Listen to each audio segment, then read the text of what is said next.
Hi there. I'm going to play a 2-5-1 sequence for you, a chord sequence. Now, if you're confused about what I mean by a 2-5-1, go to my website where you'll find on the theory page some explanation of what that means.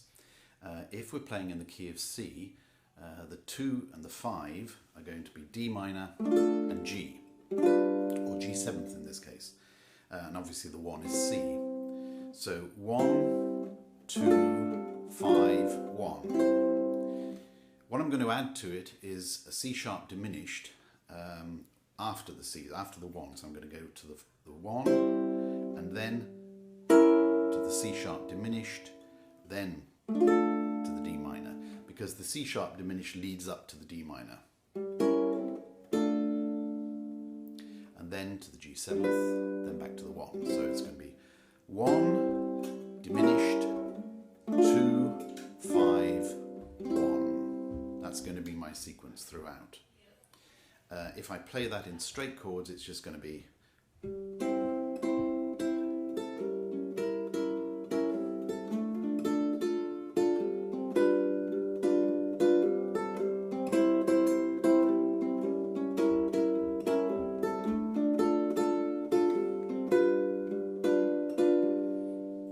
right hand, by the way. I'm just doing a plucking with all three, well, the thumb and then three strings together.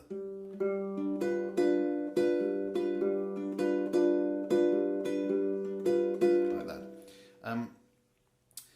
But I'm going to make it slightly more interesting by, instead of starting off with a C, I'll start with a C6th, which is the easiest chord we all know because it's just all four strings struck together, putting nothing down.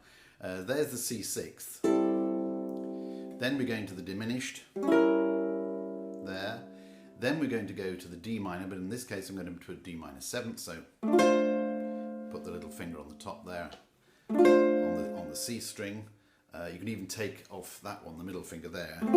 So you double up those two for the 7th. And then go to the G7th.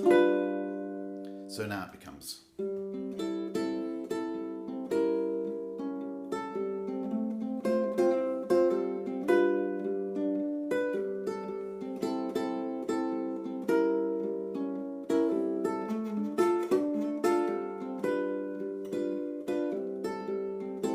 Okay, now that's all in the first position.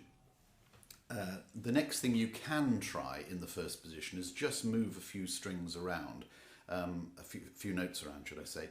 So if you're starting off with that, could you just add it in one note? So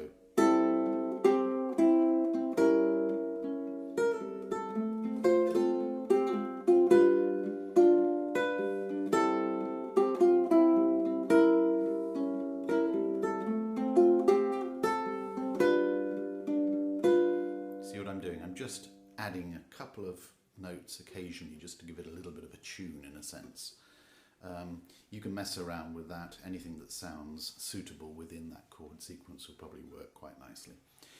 We're now going to go to the second position. Now the second position, the same chords, the C6th is going to be that one, which is probably the most awkward chord I think in the ukulele chord repertoire. It's a C6th. It's the first finger on the second fret there, top string, and then those three like that. 1, 2, 3 like that, and then you've got to bring your little finger right over to the 4th fret there. It's a really awkward one. So there's your C6 in the second position. Then I'm going to go to the next diminished, and remember that diminished always go up three frets, and they're exactly the same chord. Okay, so my next diminished is that one from the C6th. Then I'm going to go to a D minor, or there, D7th, D minor 7th, and then I'm going to go to this G7th here.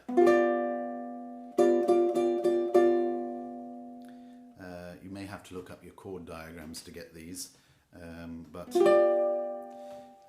anyway, that's a fairly common G7th chord, and that's an easy D minor 7th there, which you can put into a D minor there, or just take it off,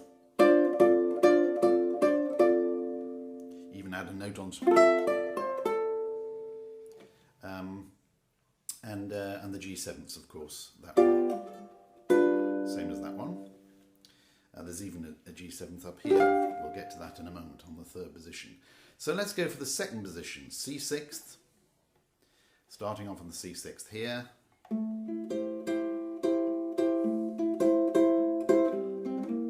To diminished.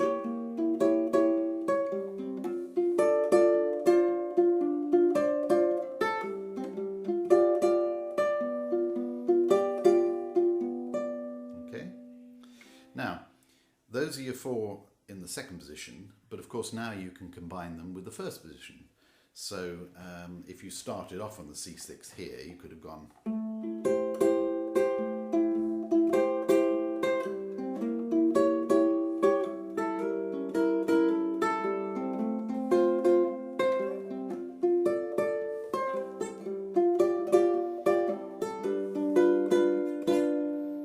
All I did was I changed from one position of the chord to the next, to the first position. So second to first position or first to second position, whichever you want to do. It does mean that within, say, 2 bars, you're actually splitting it, so you're doing 1 bar for each version of the same chord. So if I did if I started with the C6 there, I could go to there.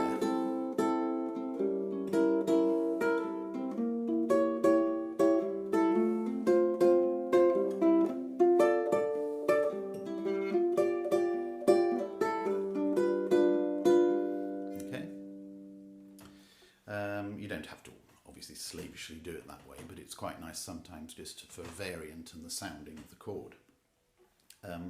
Now the third position,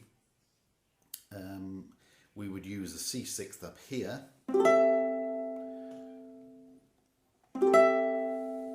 There's the C6th chord. Then we'd go to the diminished, the next diminished. Remember what I said? That's the diminished, that's the diminished, and that's the diminished.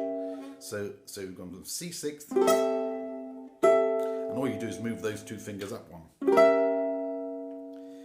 Go back to that D minor 7th there, and then to a G7th, which you can use this one if you want. Okay, or go back to that G7th or that one. So you've got 3 positions for G7th. So third position now, doing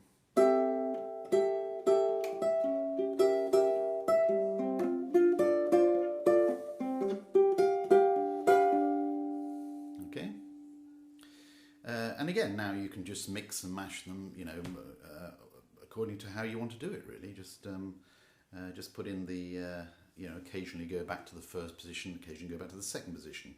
And you'll find that as you progress, it'll begin to sound far more interesting because you've got all 3 possibilities for all 3 chords, well actually all 4 chords, including the diminished. So we can start from the bottom and sort of work our way up. I'll just see if I'll play you out with the sequence of this, and I'll put 2 bars in for each one.